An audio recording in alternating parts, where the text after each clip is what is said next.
మెదక్ జిల్లా వెల్దుర్తి మండల కేంద్రంలోని పురాతన దేవాలయం అనంత పద్మనాభ స్వామివారి దేవాలయంలో మంగళవారం ప్రత్యేక పూజలు నిర్వహించారు. అనంత చతుర్దశి సందర్భంగా స్వామివారికి విశేష పూజా కార్యక్రమాలు నిర్వహించారు.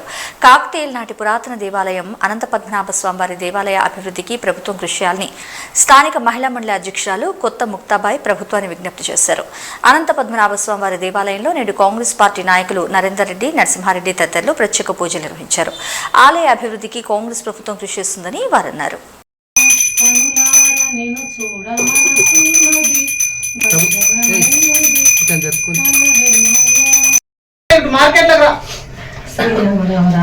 నాకు పతనం కాదు అంతా అన్ని పెట్టిపోయినా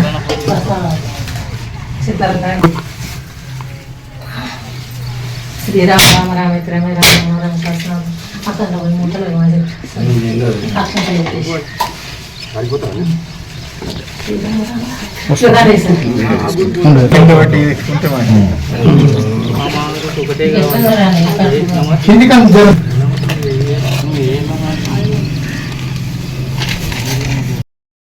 మొక్కురి అక్కడ ఆరతి తీసుకున్నట్టుగా.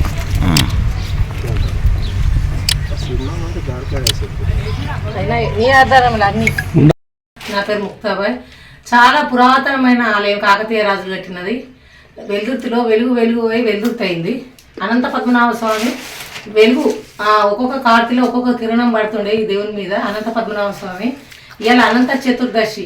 ఈ రోజు ప్రత్యేకత ఏమది? అనంత చతుర్దశి అంటే వత్తులు కాల్చుకుంటారు. 1,00,000 ఒత్తులు, 1,00,00,000 ఒత్తులు ఇవాళ కాల్చుకుంటారు. అది ఏంటంటే సుమంగలిగా ఉండాలి, పిల్లలు బాగుండాలి, ఆరోగ్యాలతోటి ఇలాంటిగా. అది అనంత నోము ఉంటుంది. అనంత పద్మనాభ స్వామిది మొక్కు ఉంటుంది అన్నట్టు. అనంత పద్మనాభ స్వామి వ్రతం చేసిన వాళ్ళే అనంత పద్మనాభ స్వామి ఒత్తులు కాలుస్తారు. కాబట్టి ప్రతి సంవత్సరము అనంత చతుర్దశి సందర్భంగా ఇక్కడ ఒత్తులు కాల్చుకోవడానికి భక్తులు అధిక సంఖ్యలో వస్తారు. అది పురాతనమైన కాకతీయ రాజులది కాబట్టి అందరూ వచ్చి వాళ్ళ జన్మ ధన్యం చేసుకోగలరని కోరుచున్నాను.